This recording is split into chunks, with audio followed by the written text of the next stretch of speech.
Alléluia. Nous disons merci au Seigneur. Veuillons nous remettre.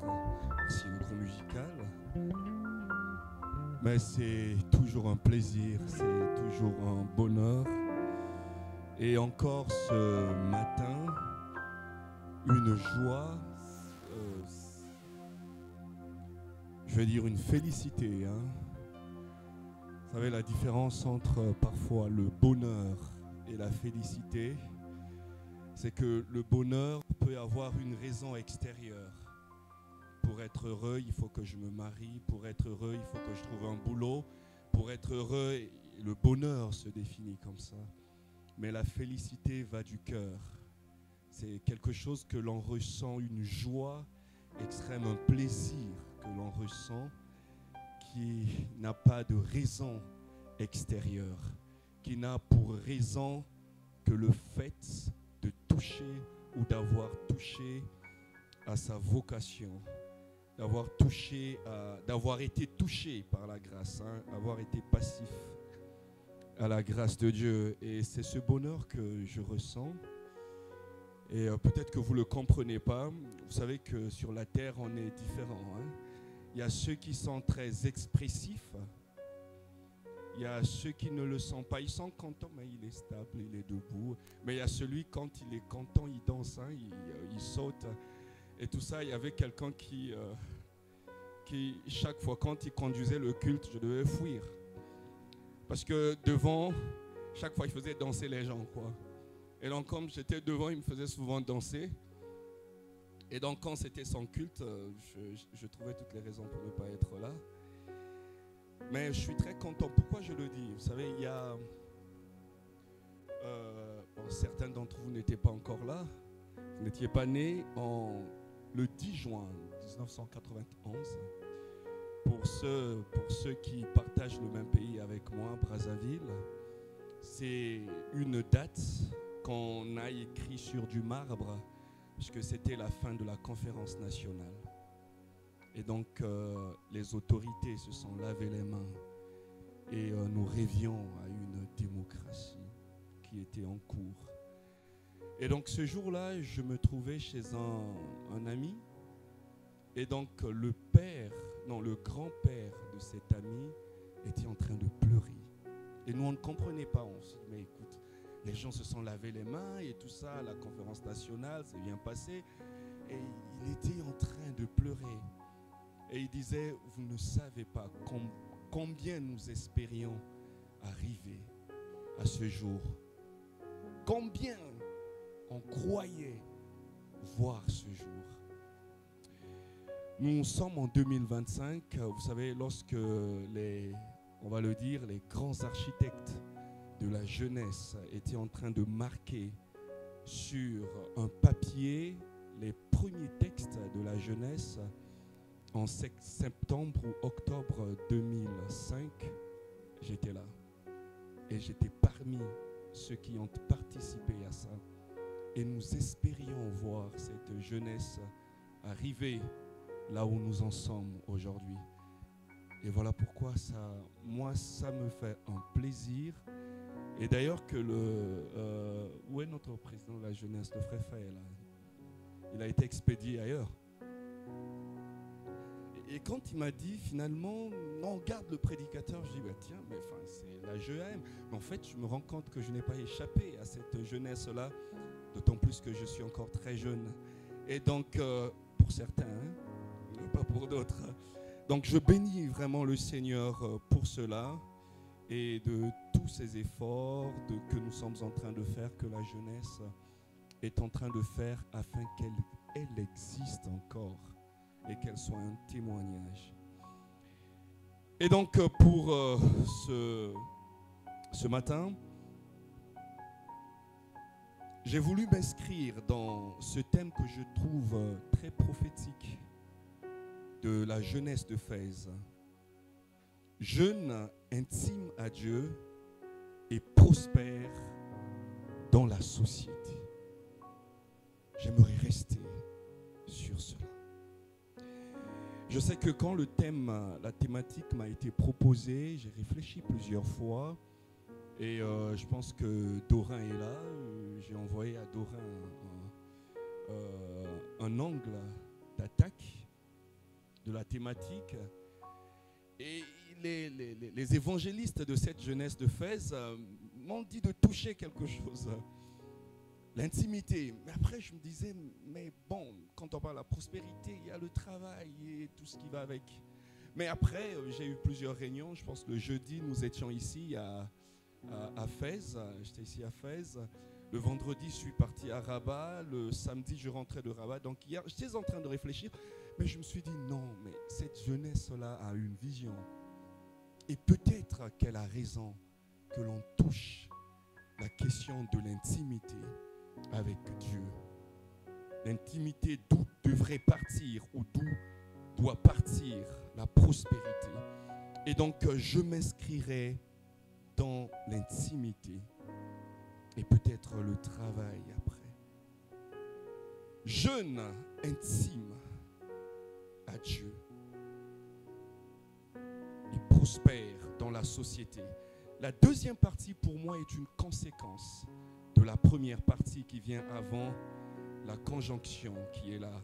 Et jeûne intime à Dieu, mais parce que l'intimité sera finalement la conséquence de cette prospérité qui va suivre après. C'est-à-dire qu'on ne peut pas parler de la prospérité quand il n'y a pas eu d'intimité avant. Et on ne saura pas parler du travail quand il n'y a pas d'intimité tout avant. J'aimerais lire quelques textes avec vous.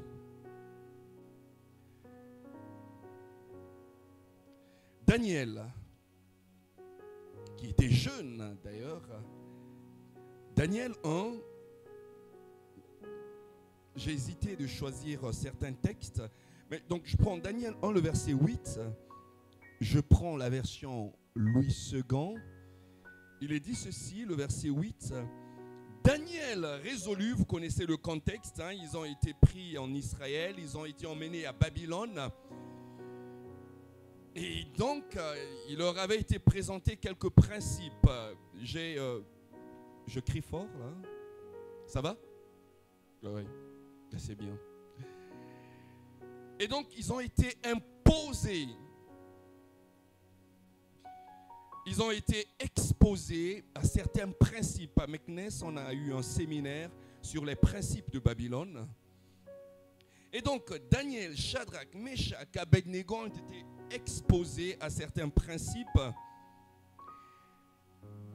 auxquels ils vont échapper. Et donc, le verset 8, parmi les principes, il fallait bien qu'ils mangent, qu'ils participent à table, qu'ils mangent la nourriture que le roi, Nebuchadnezzar, leur offrait.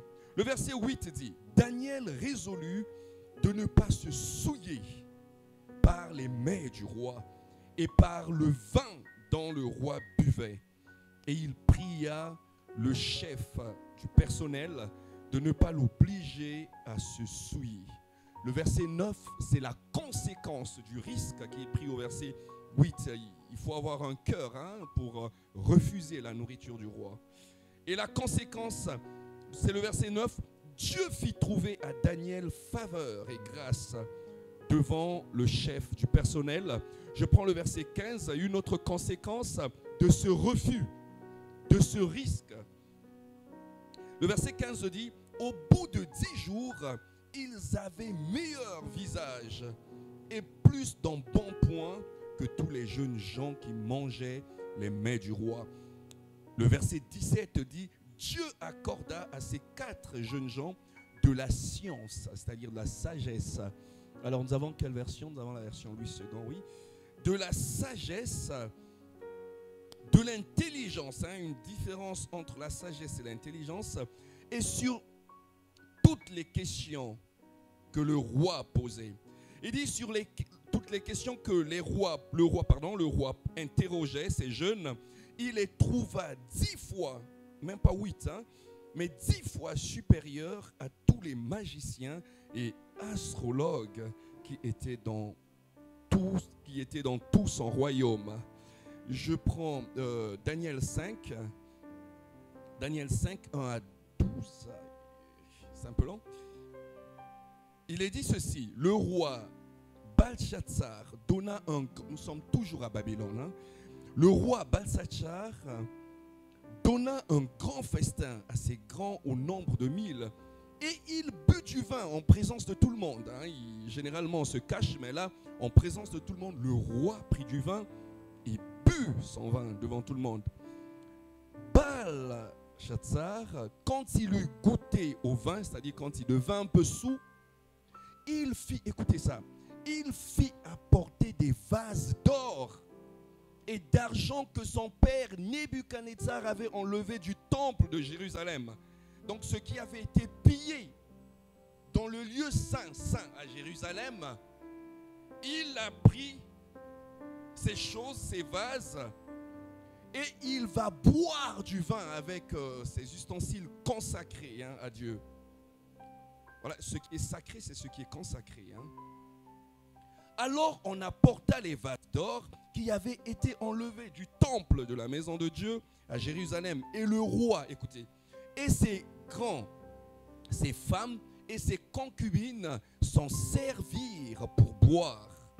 Quelle malédiction, hein? Ils burent du vin et ils louèrent les dieux avec petit d. Les dieux d'argent, les dieux d'or, d'airain, de fer, de bois et de pierre.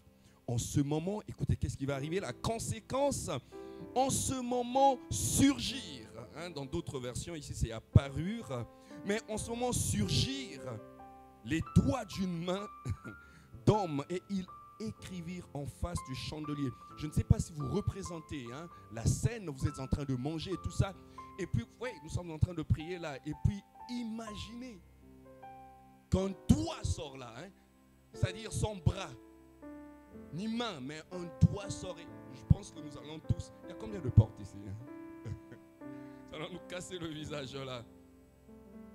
Alors, écoutez, en ce moment apparurent les doigts d'une main d'homme et ils écrivirent en face du chandelier sur le sceau de la muraille du palais royal. Le roi vit cette extrémité de main qui écrivait, le verset 6, alors le roi changea de couleur et ses pensées le troublèrent. Les jointures de ses reins se relâchèrent. Vous voyez, c'est comme dans un dessin animé.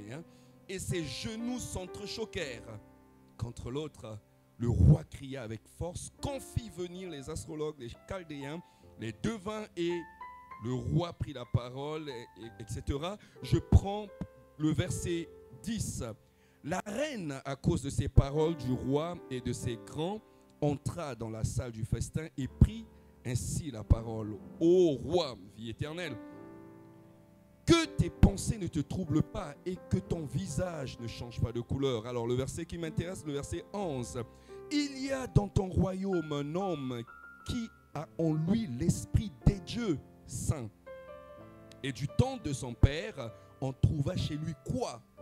Des lumières, de l'intelligence et une sagesse semblable à la sagesse des dieux. Le verset 12.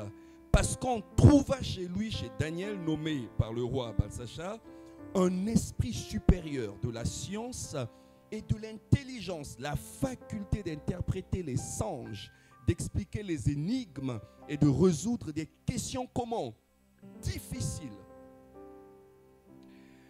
Enfin, je prendrai Genèse.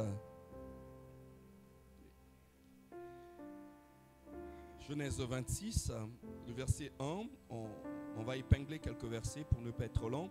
Genèse 26, je prends le verset 1, écoutez, il est dit, il eut une famine dans le pays, outre la première famine qui eut lieu du temps d'Abraham, et Isaac alla vers Abimelech, roi des Philistins à Guérar. Soulignez ça.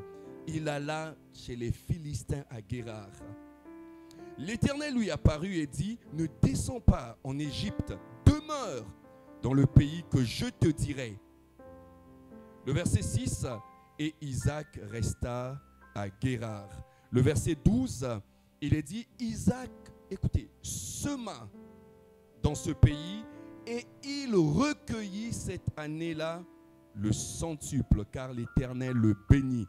La conséquence, c'est le verset 13, cet homme devint riche et il alla s'enrichissant de plus en plus jusqu'à ce qu'il devint comment? Fort riche. Amen. 3 Jean 2. Bien-aimé, vous connaissez par cœur. Hein? Bien-aimé, je souhaite, la suite dit quoi? Que tu prospères à tous égards et sois en bonne santé, comme prospère l'état de ton âme. Seigneur, merci pour ta parole, car elle est vérité. Sanctifie-nous par elle. Amen. Jeûne intime à Dieu et finalement prospère après. Chers jeunes que nous sommes, chers frères, chères sœurs, la prospérité, Faël, tu es là. La prospérité selon Dieu ne va jamais sans deux choses. La prospérité devant Dieu, et Dorin l'a dit dans sa prière, merci parce que ça m'a orienté aussi. La prospérité selon Dieu ne va pas sans deux choses. Premièrement, l'intimité. C'est la première chose. Voilà pourquoi cette thématique, je la trouve prophétique. Et la deuxième chose, c'est le travail. Mais le travail, finalement, dépend de l'intimité avec Dieu. Parce que vous pouvez travailler et taper à côté. Vous pouvez travailler et ne pas travailler dans ce qui doit vous rendre prospère.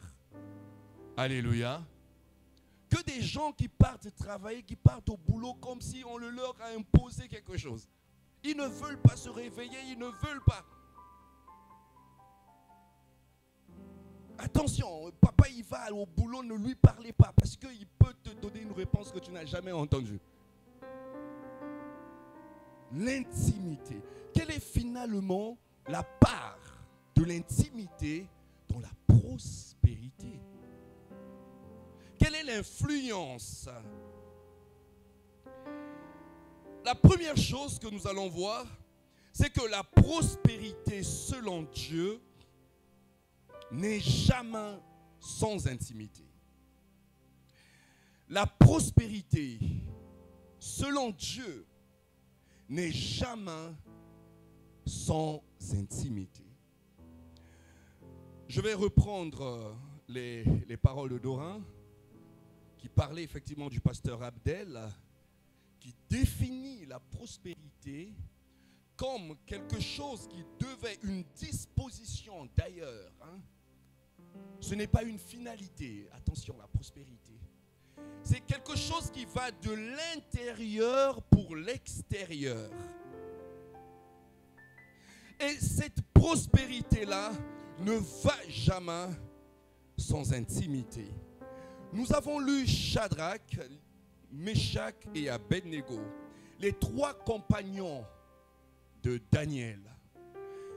Quand vous regardez ces gens-là, nous ne les avons pas connus, mais au travers de leur nom, nous savons lire, nous voyons se dessiner leur intimité avec Dieu, leur niveau d'intimité avec Dieu, non seulement dans les actes, parce que leurs actes ont été une conséquence de cette intimité-là. Alléluia. Ce qui fait que nous soyons intimes avec Dieu, ce n'est vraiment pas nos actes, mais c'est ce que nous sommes à l'intérieur. Parce que l'acte, c'est la conséquence de ce que je suis. Est-ce que vous comprenez ça? C'est une question. Est-ce que vous comprenez ça? Regardez.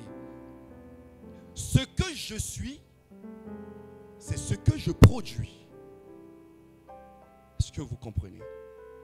je ne peux produire que ce que je suis au fond de moi. Et la production, quelle qu'elle soit, est une conséquence de ce que je suis. Et si mon intimité est avec Dieu, ce que je vais produire ne sera que la conséquence de cette intimité-là. Ces gars, Shadrach, Meshach et Abednego, nous savons voir leur niveau d'intimité. Vous savez que Shadrach, ce n'était pas son nom. Hein? Son nom était Anania. Anania veut dire Yahvé et miséricorde. C'est-à-dire on pouvait voir au fond de leur nom leur niveau d'attachement. Dieu était attaché à ce qui faisait leur identité, c'est-à-dire leur nom. Avant, on ne donnait pas les noms comme on le donne aujourd'hui. Hein? Une fille née, on l'appelle Fleur de Lys. Tu nais, on t'appelle Tendresse. Des trucs comme ça. Mais on donnait le nom par rapport à une finalité. Par rapport à ce que tu dois devenir. Pour ceux qui ont fait philosophie, vous avez lu Aristote. Aristote dit l'homme est téléologique. L'homme a une finalité. L'homme a un but. Et le nom est donné selon le but. Shadrach ou Meshach, lui, il ne s'appelait pas Meshach, il s'appelait Michael, qui est comme Dieu. Il y avait toujours une part de Dieu dans leur nom qui marquait leur intimité, qui marquait leur niveau d'intimité. Vous avez Abednego, serviteur de Dieu, serviteur de Yahvé. Et Abednego, ce n'était pas son nom, il s'appelait Azaria. Et Daniel, Dieu est mon juge. Vous savez, il y avait eu un niveau d'intimité. Et ce niveau d'intimité va impacter sur leurs actes. Dis-moi ce que tu fais et je te dirai ce que tu es. Et c'est clair. Dis-moi ce que tu poses comme acte et je te dirai qui tu es. Ils ont posé un acte qui était en réalité le reflet de ce qu'ils étaient. Ils ont refusé de manger la nourriture que donnait le roi parce que c'était impur, parce que leur niveau d'intimité leur interdisait cela. Alléluia. Et ce qui va arriver après, qu'ils aient été appelés sages ou intelligents, qu'ils aient été trouvés 10 fois plus intelligents, était finalement la conséquence de l'acte posé qui n'était que l'expression de leur intimité. Alléluia. La prospérité, cette prospérité qui s'exprime par la sagesse, cette prospérité qui s'exprime par le fait d'expliquer des choses difficiles, de décoder ce que tout le monde ne pouvait pas décoder. Vous savez, lorsque la main invisible, enfin du moins les doigts de la main ou les doigts de la main qui sont sortis, qui ont surgi du néant, ont apparu. Ces doigts-là ont écrit quelque chose sur le mur. Compter, compter, peser. Et puis, ces lettres-là, personne ne pouvait les lire. Le roi de Babylone a appelé tous les astrologues, tous les sages, tous les prophètes qui étaient tout autour pour qu'ils lisent cette écriture, mais personne ne fut capable de lire. Et c'est là où la reine-mère va appeler son fils pour dire attention, il y a dans ce royaume quelqu'un qui a des lumières. Il s'appelle Daniel. Il a la sagesse de Dieu. Et Daniel pourra lire. Et le roi dit appelez-moi ce gars-là. Et après qu'il ait lu, il fera ce qu'on appelle la remontada. Hein? Enfin, écoutez, ne pensez pas ce que vous êtes en train de penser là. Il prendra fonction.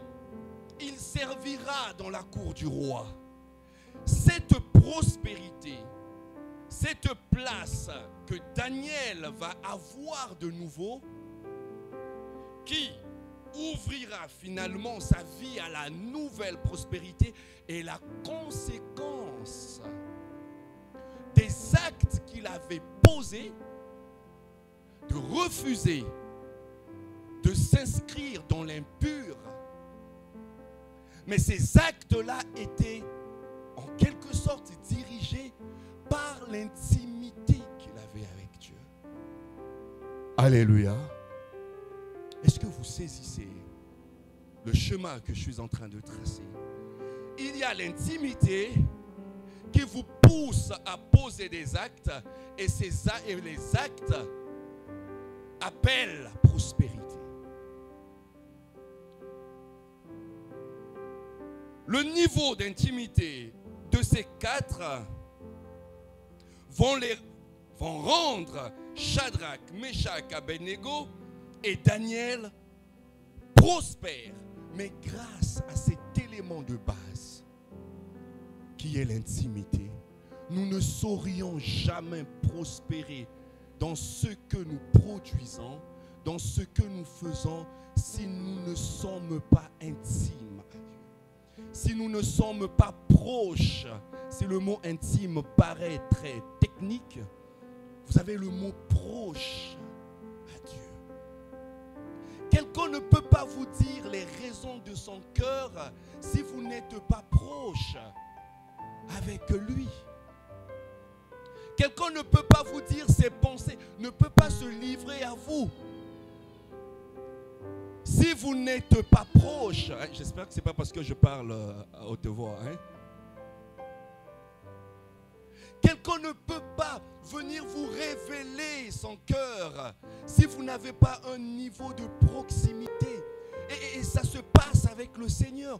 Comment est-ce que vous voulez que le Seigneur vous parle de vous et de votre vie si vous avez très peu de temps avec lui? Comment voulez-vous que le Seigneur, comme on parle des niches ces derniers temps, comment le Seigneur va vous dire ce dans quoi vous devrez prospérer si vous n'avez pas un niveau d'intimité avec lui? Si on essaie un peu de calculer le nombre de fois, les quelques heures que vous donnez à Dieu, les quelques minutes que vous donnez à Dieu, c'est quand vous devrez manger. Et quelle prière? Et combien de secondes? Dans les 24 heures, on a 30 secondes avec Dieu. Et d'ailleurs, il faut qu'on ait d'abord trouvé à manger aussi. Sinon, on ne s'en souvient pas. Mais comment voulons-nous avoir un feedback? Comment voulons-nous que le Seigneur nous parle quand on n'est pas proche de lui? Comme mon confident est plus confident que le Seigneur. Comme mon ami est plus proche de moi que le Seigneur ne l'est. Comme mon activité est plus proche de moi que le Seigneur ne l'est. Comment voulez-vous que le Seigneur vienne se révéler à nous? Vienne nous dire ses intentions cachées. Frères et sœurs, notre intimité ouvre ce qu'on appelle, nous ouvre à la fréquence céleste. Nous avons besoin de cette fréquence parce que tout le monde ne peut pas la capter. Vous savez, tel que nous sommes là, il y a des ondes, il y a des fréquences. Mais vous ne saurez pas entendre ce qui se dit si vous ne prenez pas une radio pour capter. Quiconque prend un téléphone ou une radio va capter une fréquence et aura les informations. Tombera sur RFI si c'est une bonne fréquence, tombera sur France 24 et tout ça, et il aura des informations. Je vous rappelle quand on grandissait, nous allions au village, il n'y avait pas, enfin d'ailleurs, Internet c'est quoi? C'est 1990, mais c'est arrivé chez nous en, 98, 2000. Et donc avant ces années-là, vous n'avez rien. Vous êtes dans la brousse, vous êtes au cœur de la brousse, des arbres, Et pour capter une fréquence, il faut bricoler une antenne. Comprenez? Pour capter la fréquence de Dieu, pour capter ce qui se dit dans cette fréquence, dans ce canal-là, mais il faut un niveau d'intimité. Ce n'est pas donné à tout le monde. Vous n'avez pas de radio, vous n'entendrez pas. Vous serez désinformé. Ou vous allez dépendre des gens. Et ça se faisait, hein? Comment? Ah, j'ai pas compris, hein? Et je me rappelle toujours dans ces époques-là, quand il fallait avoir une information et tout ça, parfois tout le village avait une seule radio. Et donc tout le monde venait pour écouter.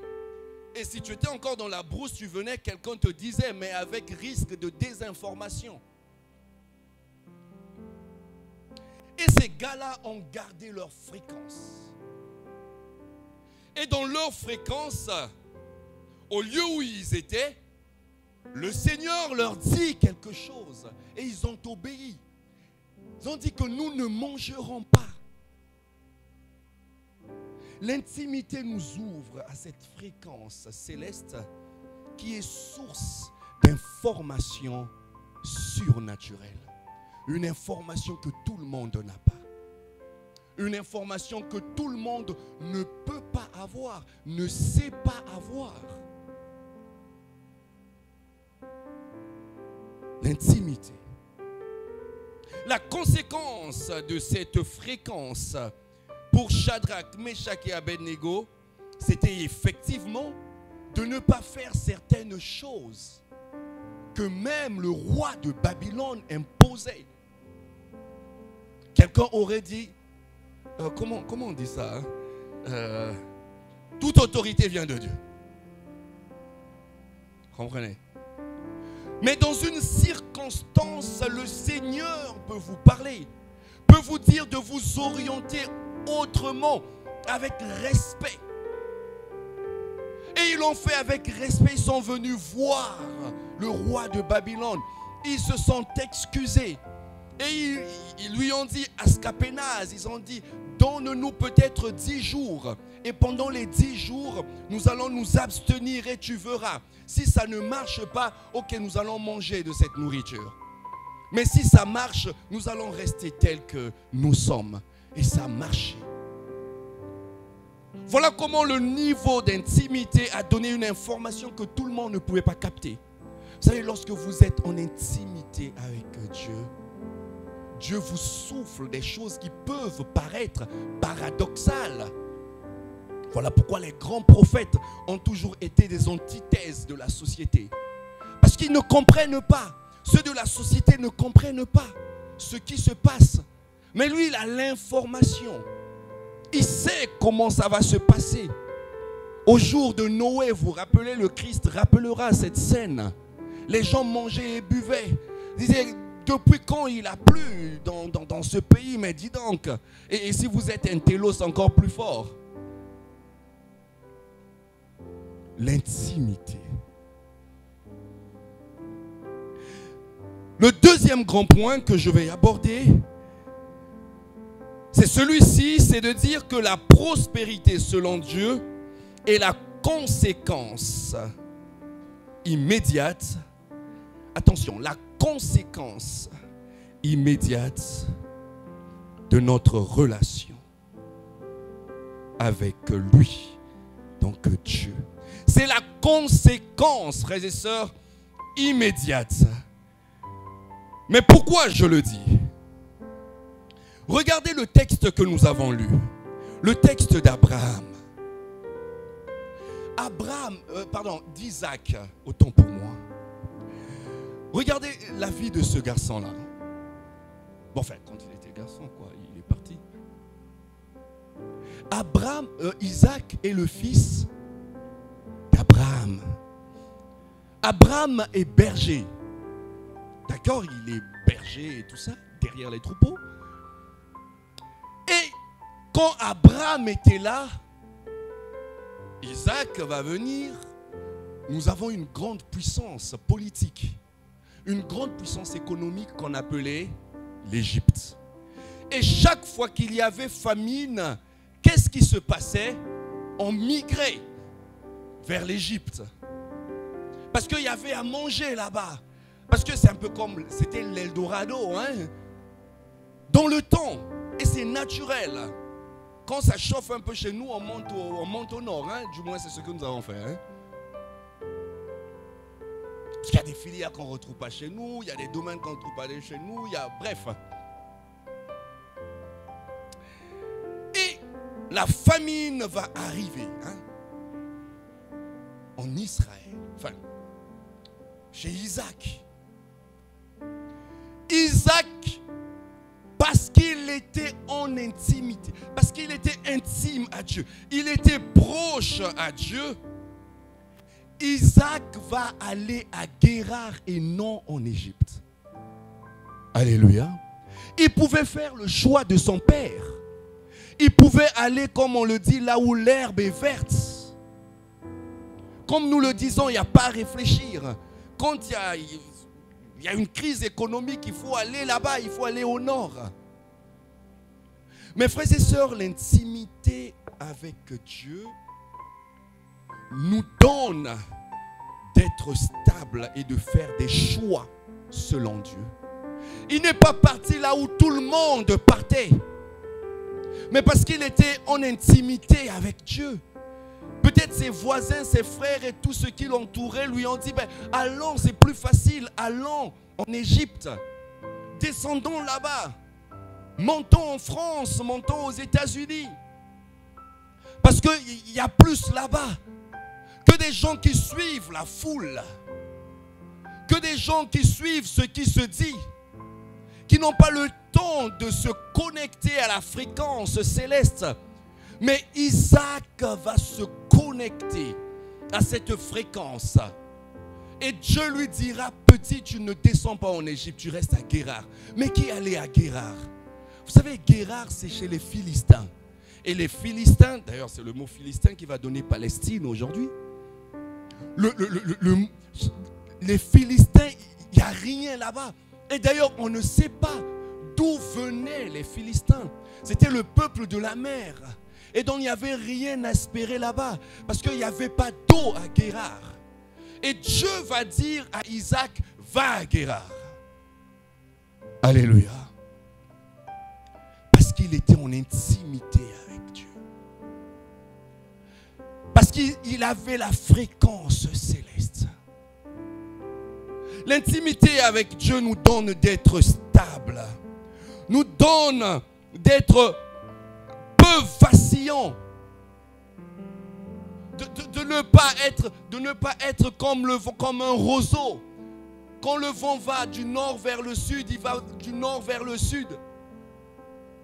L'intimité à Dieu nous donne un caractère. Il faut voir ceux qui ont été intimes à Dieu. Ils ont un caractère. Quand tout le monde dit oui, lui il dit non, même si c'est 1000 personnes. Il dit non et il reste sur son non. Parce qu'il sait. Parce qu'il est connecté.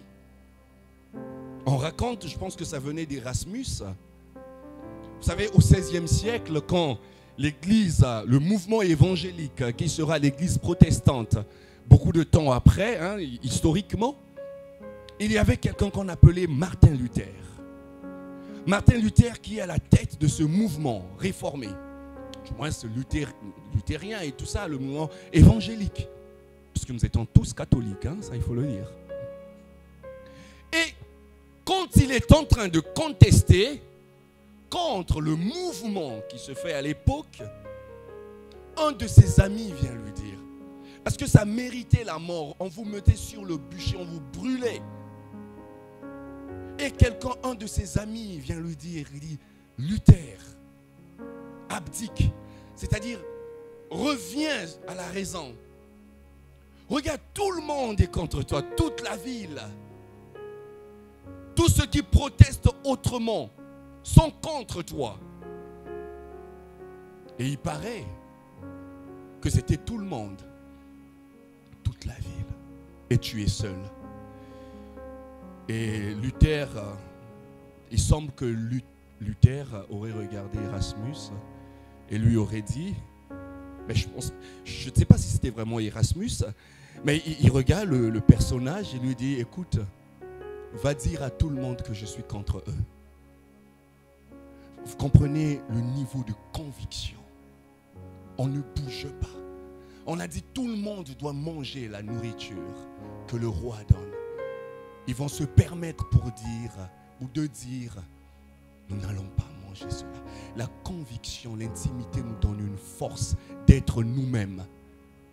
Et pas ce que les gens veulent que nous soyons. Combien de gens sont devenus ce que l'environnement a voulu qu'ils soient? Et ils ont du mal à s'accepter. Ils ont du mal à s'admettre. Parce que chacun a sa chacune.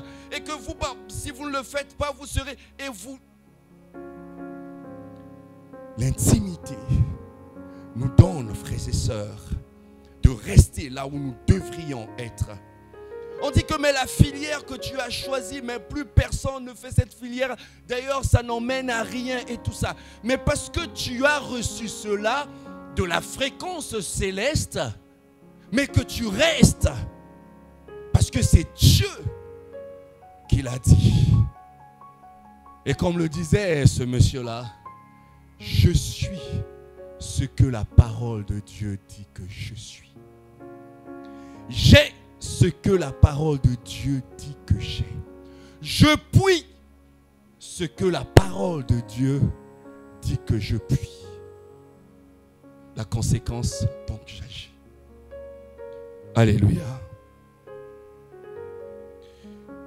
Frères et sœurs, Isaac, en étant intime à Dieu, va rester à Guérar. La suite va dire qu'Isaac va finalement prospérer. Et nous avons lu le verset 12. La deuxième chose qui va se passer, c'est que Isaac, faites très attention à ce texte-là. Le verset 12 dit, Isaac sema. C'est incroyable. Je ne sais pas si vous êtes arrivé. Isaac sema.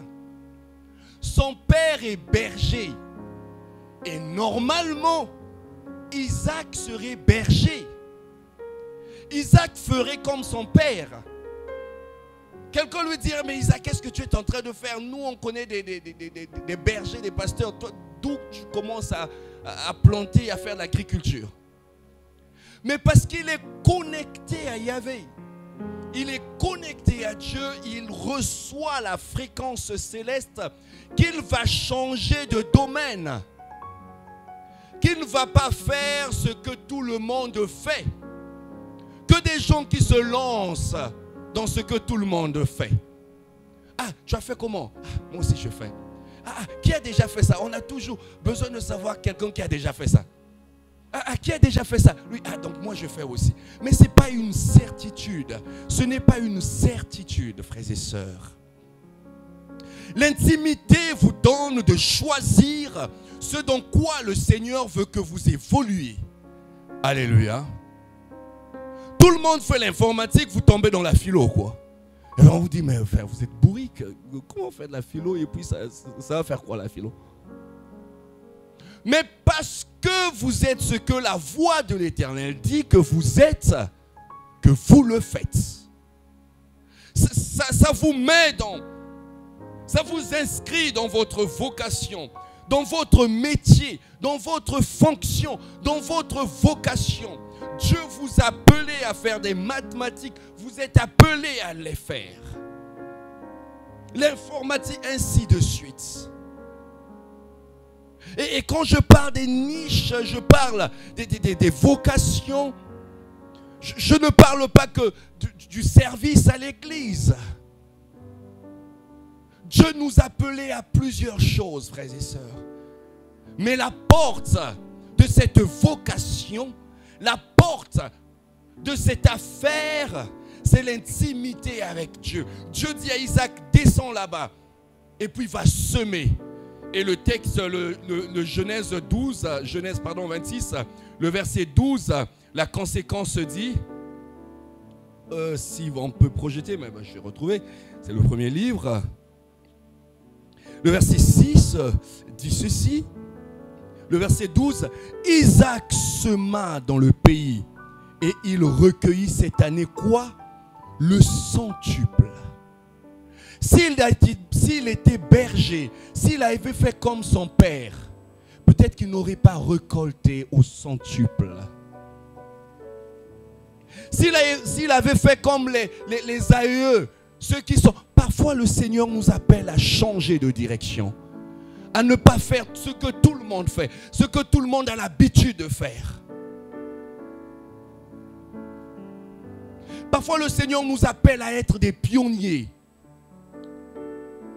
Et si j'allais parler du travail, vous savez, Dieu regarde 3 choses dans un travailleur. La première chose que Dieu regarde dans un travailleur, selon lui, c'est le pouvoir de créer.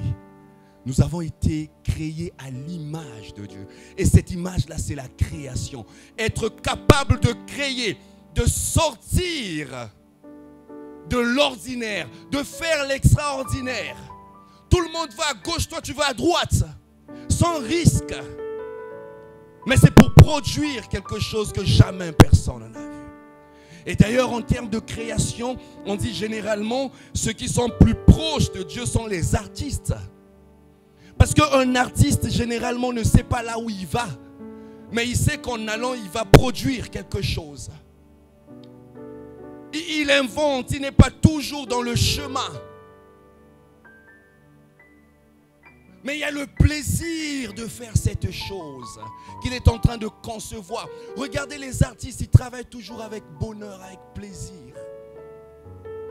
Mais la deuxième chose que Dieu voit dans un travailleur, c'est la vision.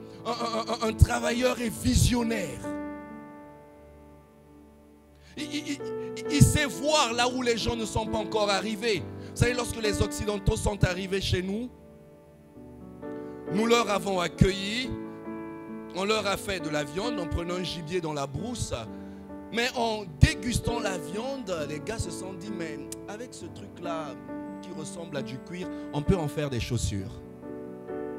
Vous comprenez? Nous on mangeait, nous on avalait le beau morceau de viande, quoi. Mais eux, ils pensaient à autre chose.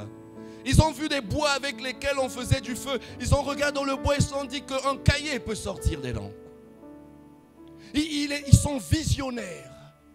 Un travailleur selon Dieu, c'est celui qui sait voir loin. Les autres produisent ceci. Mais qu'est-ce que je peux sortir d'extraordinaire dans ce truc? Et nous avons la capacité. Et la troisième chose que Dieu voit dans un travailleur, c'est la transformation. Un travailleur, il transforme. J'ai reçu le travail à A, mais je dois l'emmener jusqu'à B. Et c'est la même chose dans l'église. J'ai eu cette commission-là. On me l'a donnée ainsi, mais je dois la transformer. Voilà tel modèle que j'ai reçu, mais je dois transformer. À quoi nous sert finalement de reproduire les mêmes choses que ceux qui nous ont déjà précédés? Transformer, c'est aller au-delà de la forme. C'est ce que ça veut dire. Vous avez le mot trans qui veut dire au-delà et forme. Au-delà de la forme. Notre intimité à Dieu est source de prospérité. Frères et sœurs, pour découvrir ce que nous sommes, pour découvrir ce que nous devrions faire, pour découvrir notre domaine de compétences, pour découvrir ce à quoi, le métier auquel le Seigneur nous a appelés, nous avons besoin d'être connectés à Dieu. Dieu a la notice de notre vie. Il sait ce que nous sommes et il sait comment nous fonctionnons et il sait avec quel endroit nous pouvons fonctionner parce que la prospérité a un lieu. Dans Zacharie 6, je pense le verset 12, il est dit, tu es germe et c'est dans ce lieu que tu germeras. On ne germe pas partout, frères et sœurs. Si le Maroc n'est pas votre lieu où vous devrez germer, vous devrez savoir, vous devrez l'écouter. En d'autres termes, vous serez en train de passer votre temps. Si votre pays n'est pas le lieu où vous devrez germer, vous avez besoin d'écouter la voix du Seigneur pour aller là où vous devriez germer. Si de l'autre côté là-bas où vous voulez partir, ce n'est pas votre lieu, vous devrez demander au Seigneur, sinon vous serez en train de faire du rond-point. Amen. Est-ce que nous pouvons prier?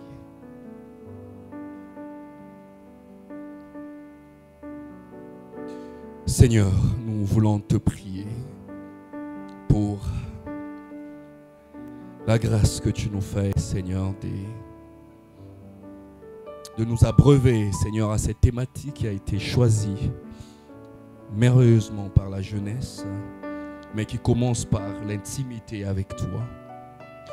Donne-nous, Seigneur, d'être proche de toi pour savoir là où tu nous as appelés, Seigneur. Comme Isaac, Seigneur, nous ne voulons pas descendre en Égypte par simple apparence de ses couleurs, de ce qu'elle promet ou de ce qu'il promet. Seigneur, nous voulons rester là où tu nous appelles. Nous voulons rester, Seigneur, à notre guérard, notre endroit, cet endroit où tu nous as appelés afin de prospérer, afin d'être bénis et de vivre les bénédictions que tu nous as promis. Seigneur, nous voulons, Père, que ces bénédictions soient aussi une source de consolation de ceux qui nous entourent. Nous te disons merci, Seigneur, pour tout ce que tu fais. Au nom de Jésus. Amen.